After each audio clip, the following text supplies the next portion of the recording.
gente querida, tudo bom com vocês? Sejam bem-vindos a mais uma aula de ensino religioso. Hoje, nós vamos retomar um tópico muito bacana que nós começamos a discutir na semana passada, que são os ritos e os rituais, focando, é claro, naqueles ritos chamados ritos sociais ou ritos de Estado, também teremos estes ritos.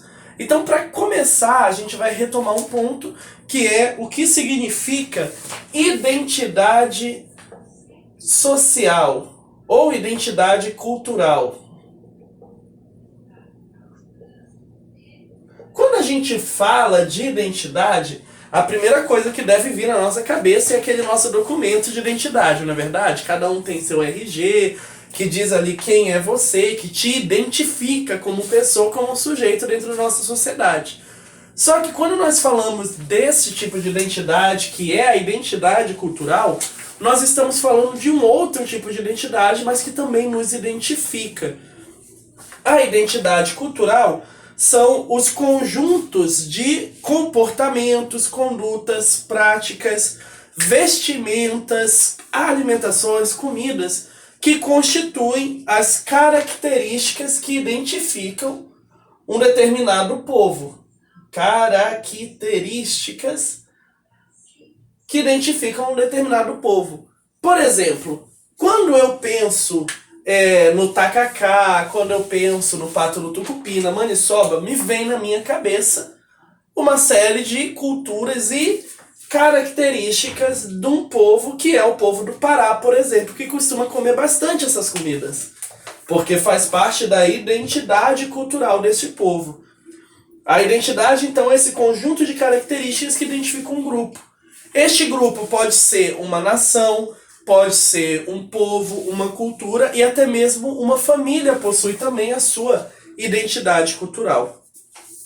Entre os diversos elementos que criam a identidade cultural de um povo, estão aqueles que nós já estudamos na semana passada, que são chamados os ritos e os rituais. Vocês ainda lembram o que são ritos e o que são rituais? Vocês ainda lembram aquilo que a gente conversou na aula passada? Nós falávamos que o rito, então, é o conjunto de práticas bastante organizadas, que possuem suas regras, que são importantes para um grupo social. Já o ritual é aquele costume conservado, são práticas transmitidas de geração em geração dentro de um grupo social também, como é uma família, como é uma sociedade, uma nação. Então, quando nós falamos em identidade cultural, nós falamos dessas características que identificam determinada cultura, determinado grupo. Entre essas características estão os ritos e os rituais que compõem a identidade cultural desse povo. E aí a gente pode distinguir inicialmente dois tipos de ritos que a gente encontra na nossa sociedade, que são os chamados ritos sociais e os ritos de Estado. Quanto aos ritos religiosos, que vão ser um terceiro tipo de ritos, nós vamos conversar na semana que vem mais profundamente sobre eles. O que são os ritos sociais?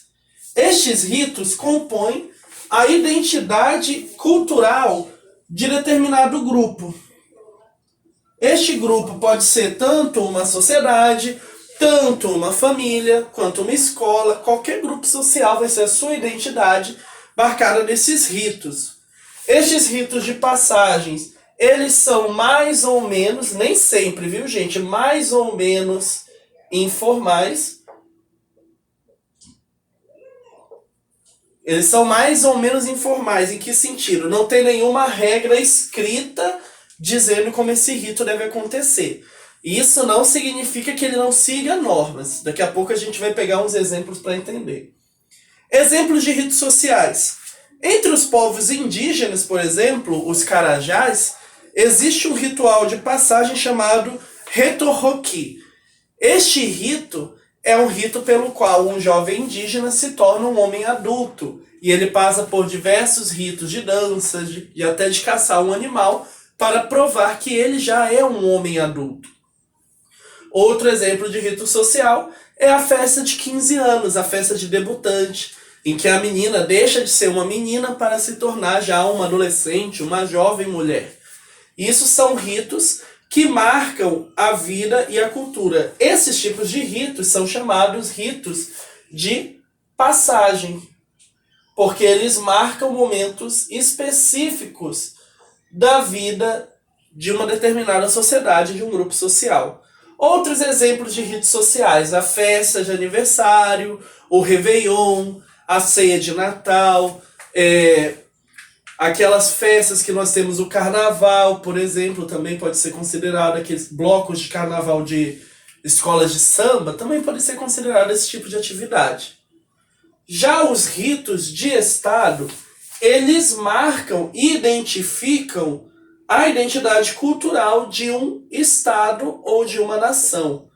Nós vimos no primeiro TRI que o Estado é esse ente, essa instituição criada para organizar a sociedade e garantir o bem comum.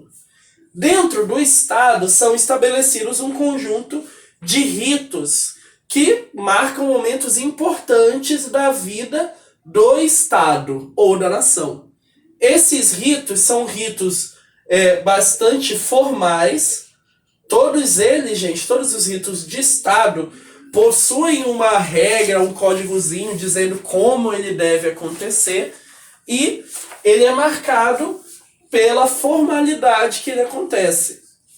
Estes ritos são chamados de ritos oficiais. Por quê? Porque eles acontecem como uma atividade própria do Estado. Exemplos: a posse de um presidente, o desfile de 7 de setembro, a colação de grau de uma formatura, por exemplo, também é um rito de Estado. A coroação de um rei, poderíamos citar vários outros. O julgamento, por exemplo, também segue e obedece um rito de Estado. E são esses exemplos. O conjunto dessas características, tanto dos ritos de Estados quanto dos ritos sociais, formam aquilo que nós chamamos de identidade cultural de um país.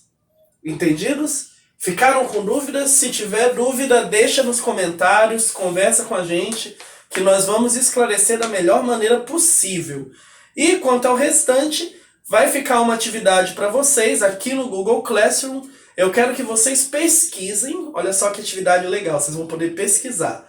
Vocês vão pesquisar um exemplo de ritos de Estado. Pode ser um desses que eu citei na aula, ou pode ser algum rito oficial do Estado brasileiro. E aí vocês vão me descrever quando ele acontece e o que acontece, quais são as partes desse rito, o que acontece de importante, de interessante dentro dele. E aí vocês podem mandar aqui pelo Google Classroom, tá bom? Gente, obrigado por assistirem esse vídeo, continuem aí participando e até semana que vem. Tchau, tchau!